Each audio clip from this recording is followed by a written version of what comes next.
This video will show you how Google Calendar can be used to keep track of upcoming dates, activities, events, and assignments. So the first thing you need to do is to get to Google Calendar.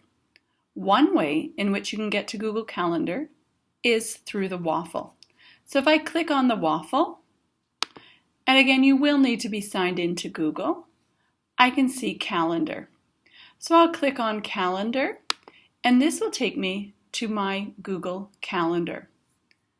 And as you can see right now, this calendar is blank. Let's do a little tour of Calendar first. First of all, up here at the top, we have several different ways to view it. Day, week, month, agenda view. I'm going to start off with the week view, as I find that that makes sense for a lot of students. Here on the side where it says My Calendars, so I'll see this will be your name or your account name.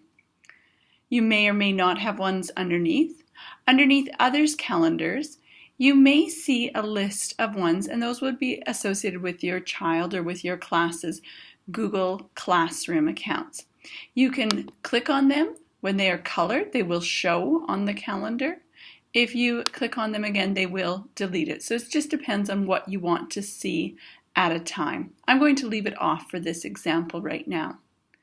So let's say I need to start to add some events to my calendar. And let's say there is a math test on Thursday. When I'm in the week view, I have a couple of options. I can click at a particular time to say when this is due, or if I want to just remember that it's something that's due during the whole day. If it's something due during the whole day, I'll just click here up at the top, right in this little bar up here, double click in there, and now I can enter my information.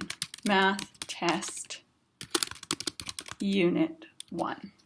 Okay, so I can say, yeah, it's going to stay in all day. If I didn't want it to be an all day, I could deselect that, and I could go and choose particular times. If I wanted to add in the location, I can, but I certainly do not have to. If you like to color code, so some students do like different colors for math, for LA, for science.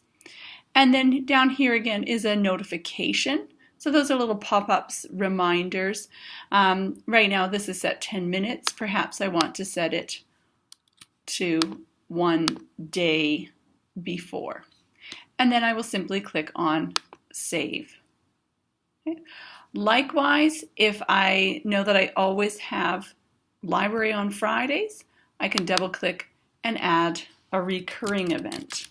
So I could say library, and this one is going to repeat. So I'm going to choose repeat, and I'm going to say it repeats weekly, repeat every 1 week, okay, and it'll start on this Friday.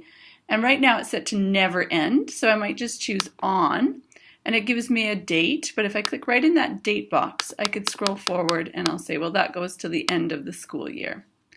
And then I'll click on done. And again, if I would like to choose a different color for that. And if I also want to have a notification for that right now it says no notification set, I can set a notification 1 day before. And you can certainly customize the time. And then I'll hit save. And you'll notice here, as I scroll through the weeks, you'll notice that library has remained on there. Now, earlier we talked about the different displays.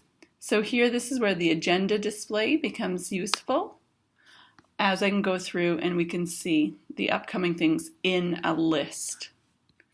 So that's been a short little tutorial on using Google Calendar